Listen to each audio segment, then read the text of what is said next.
Uncle Mark. Yes. I think I just want to put it out there that I am really appreciating that picture of Muhammad that you're drawing right now. Thank you so much. I really try to capture the gaze he was giving Aisha when he first laid eyes on her. I thought you were going to say he was gay. I thought when you said gays, I don't think there's much proof for that, but no. But he was a man of sexual appetites. He was a man after all. Yeah, a very special one. One who is frequently and much celebrated. Yes, Uncle Doug. I think you can attest to that. And apparently, I can indeed. Apparently, a man who did not get hangry. or perhaps one that got exceptionally hangry. That might explain a lot. Yeah. Yeah. So he's much more special than Uncle Mark, if that's the case. Yeah, that's true. Well, dear uncles, although there is light at the end of the tunnel of this wretched pandemic, we are still a ways away from a full return to anything we would call normal. And because time slows down during a pandemic, like a car crash or a Michael Bay movie, it's hard to process just how long we've been living through this existential stress. But it's been over a year now. Yeah. So this means we have spent at least one of every holiday alone, or at least at home. Holidays are supposed to be communal affairs where we gather with friends and family. So having spent an entire year's worth of holidays apart has certainly caused a fair amount of undiagnosed damage that we'll all be unpacking for the rest of our lives. Those of us, at least, who are actually trying to participate in the health of our community. Truly, yeah. Rather than cheating and getting together with your families. That's right. There are some people for whom not getting together with their families was a huge relief. So that's true. However, it's not always your family. It's also with friends and who needs a reason to drink? Yeah. This guy. We have missed out on, all of us have missed out on at least one St. Patrick's Day, Passover, Easter, Earth Day, Mother's Day, Cinco de Mayo, Memorial Day, Flag Day, Juneteenth, Father's Day, Labor Day, Rosh Hashanah, Yom Kippur, Indigenous Peoples Day, fuck you, Columbus, Halloween, Diwali, Veterans Day, Thanksgiving, Hanukkah, Christmas, Kwanzaa, New Year's Day, MLK Day, Groundhog Day, and Valentine's Day.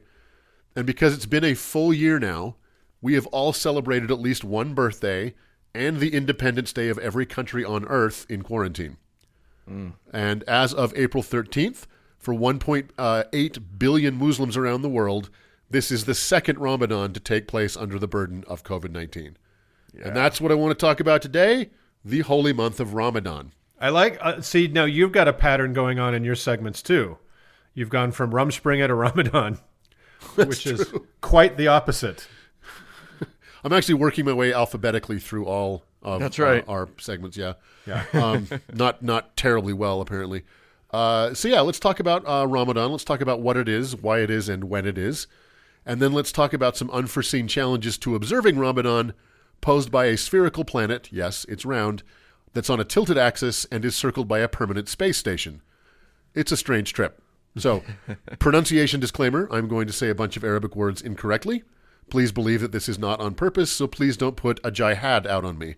All right? Jihad. I don't want one of those fatwas.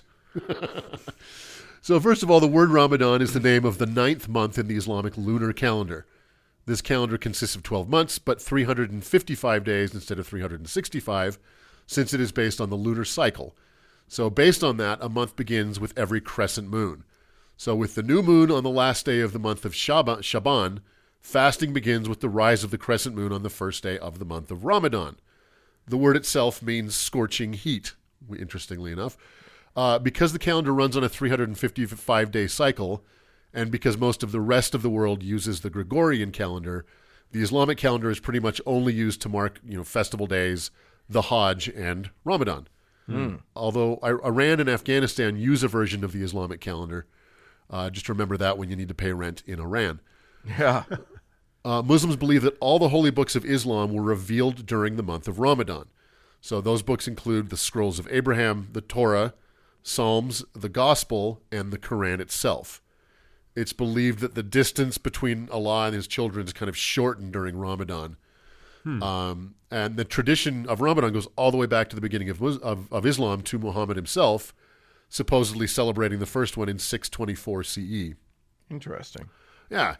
Most everyone knows that the predominant practice during Ramadan is the daily fast, Muslims are not supposed to eat, drink, smoke, or make whoopee during the daylight hours of Ramadan. Make whoopee. Which makes the nighttime hours really interesting. For anyone under 50, that was a term on a game show because they couldn't say sex. Is that really where it comes from?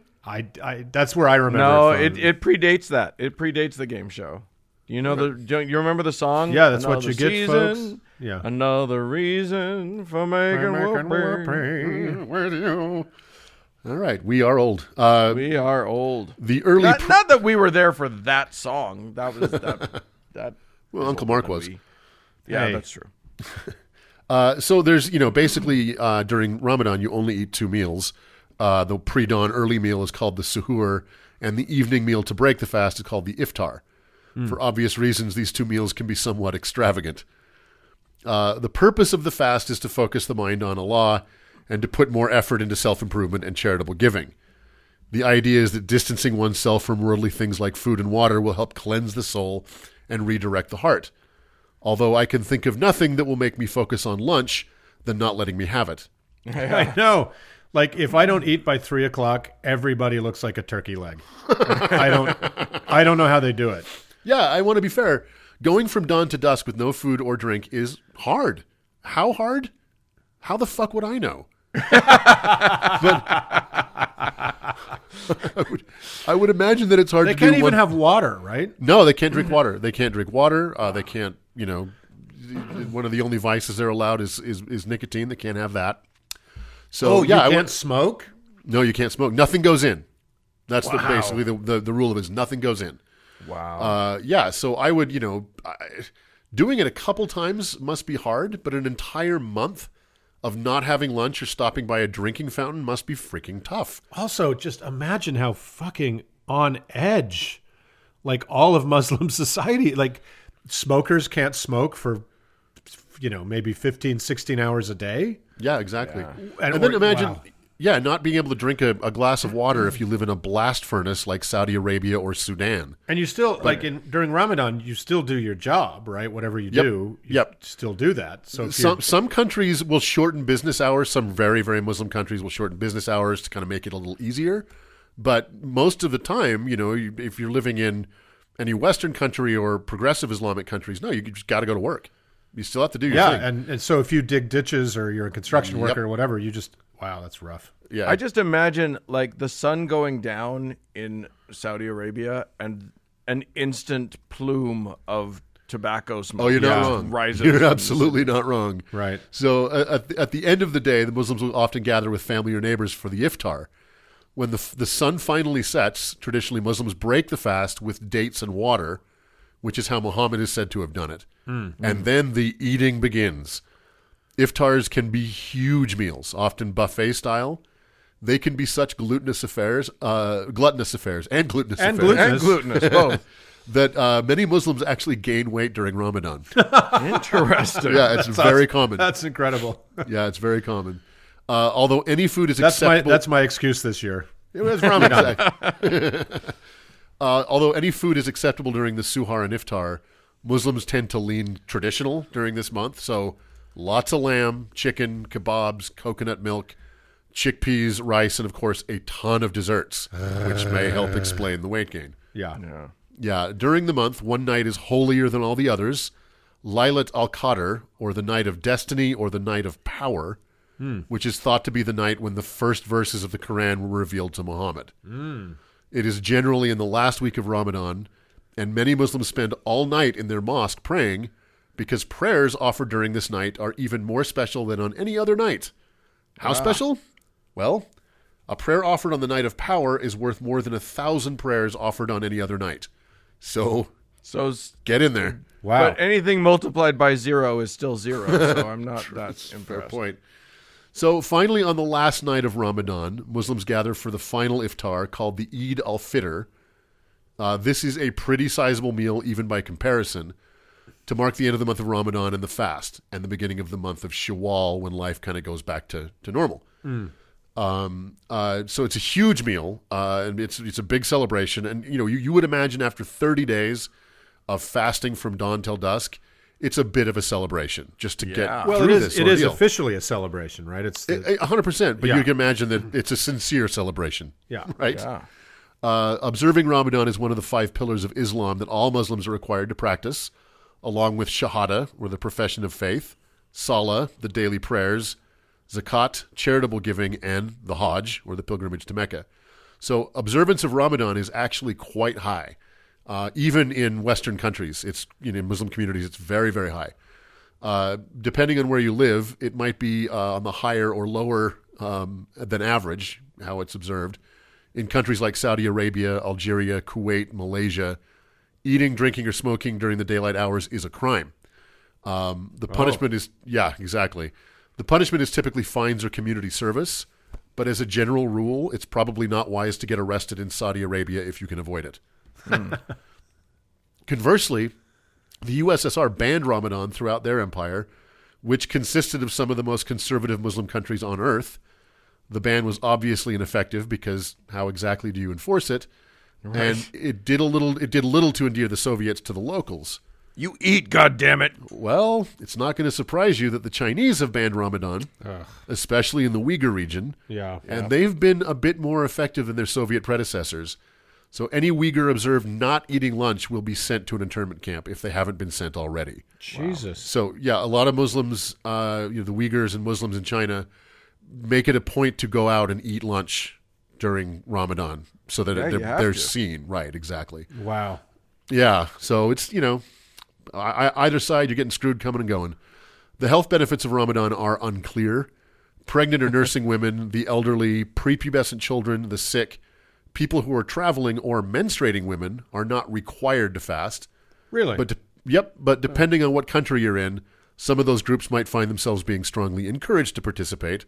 Right. The health effects of unhealthy individuals seems to be largely nominal. Periodic fasting can be very good for the body. However, binging after fasting can negate or even counteract those benefits.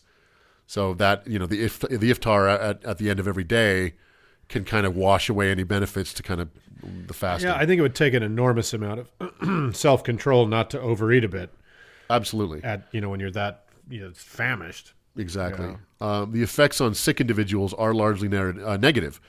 In most Western countries, this isn't a big deal. If a doctor tells you not to fast, it's no problem.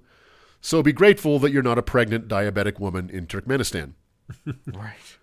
This brings us to some unforeseen... Or in Turkmenistan. Or anyone in Turkmenistan. Yeah. Oh, our Turkmenistan listeners are going to be pissed. Oh, the Turkmens, they love a good joke. They're fine. This brings us to some unforeseen complications in observing Ramadan that God's own prophet failed to predict because, 624. Although the Earth is tilted 23.5 degrees on its axis, which is what gives us our seasons and changes the length of the day, and although the lunar calendar means Ramadan will start on a different day every year, the length of the day in Saudi Arabia doesn't change much. The summer solstice in Mecca is about 14 hours of daylight. The winter solstice is about 10. So it's not a huge difference. Right. I think those hours are probably pretty meaningful when you're eyeing a bowl of dates on the table. But that's nothing compared to the difference at higher and lower latitudes. Muslims in Helsinki, Finland, for example, might have to struggle through 19 hours of fasting in a June Ramadan, and a mere 5 hours of fasting in a December Ramadan. Oh, wow, yeah. Ditto New Zealand and Tierra del Fuego. Never fear, there is a workaround.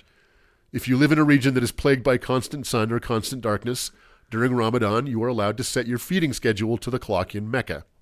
So we can get around that one. And there is an even weirder issue that had to be debated by Islamic scholars in order to come up with a solution. What if you happen to be an observant Jew in low Earth orbit? For such a person... Wait, an observant Jew? Pardon, I said Jew, an observant Muslim. Right. I'm sure Muslim scholars agonize over Jews on the space station. This would take a turn, right? Yeah. Yeah, if you happen to be an observant Muslim in low Earth orbit.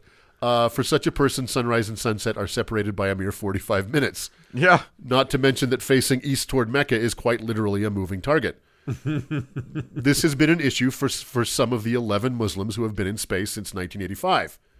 And although most of these Muslims were only in space for a few days, and not during Ramadan, Musa Manarov, for example, the first and only Azerbaijani in space, spent 541 days on Mir. Wow. Oh, wow. However, Muslims time their daily prayers to the rising and setting of the sun, so this issue needed to be tackled, even though if I were on Mir, I would be praying the whole time.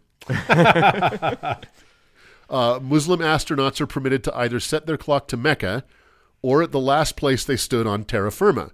This means they would be setting their clocks to either Mecca, Cape Canaveral, Florida, or Star City, Russia. Yeah. And wouldn't you know it, Mecca and Star City just happen to be in the same time zone. Oh. Yeah, so there's They that. are? Yeah, isn't that crazy? You're kidding. No, they're I'm looking at a map right now. They could be, yeah. Mecca's directly south of Star City. Huh. Just a long way. Now, as silly as all this is, I struggle to see really anything super negative about Ramadan. For the most part, it seems to really focus people on their family and community. You can watch, videos of the iftars. It looks like a perfectly wonderful time. The family, kids running around, everybody eating great food. It's clearly an ordeal, but going through an ordeal with family or community can be very affirming and strengthening. So, it's Like, right. In Mormonism, we just call that church. exactly. Yeah. But it's very, it's very community oriented. These, oftentimes several families will come together for an iftar, so, a couple times a week. And then the final meal is just like a neighborhood block party. Right. All around the world Yeah, for 1.8 billion people. I've known observant Muslims, and I've had colleagues at work, etc., that actually look forward to it. Like they think it's a terrific experience and a terrific holiday, right? Yeah, and you'd think, by the end of it, everyone's really happy it's over. Yeah. But there is something somewhat energetic and somewhat, unifying to seeing these people celebrate this together. And so I've read that COVID-19 has had kind of both positive and negative effects on Ramadan. Not having to go to your manual labor job has been great for people fasting during the day. But, a huge part of Ramadan is going to the mosque and then getting together with your family and friends, which has been, off the table this last year. And for the most part in certain countries is off the table this year. Yeah. So, but yeah, that's, it really is just what it is. It's fasting during the day, a lot of praying and a lot more eating.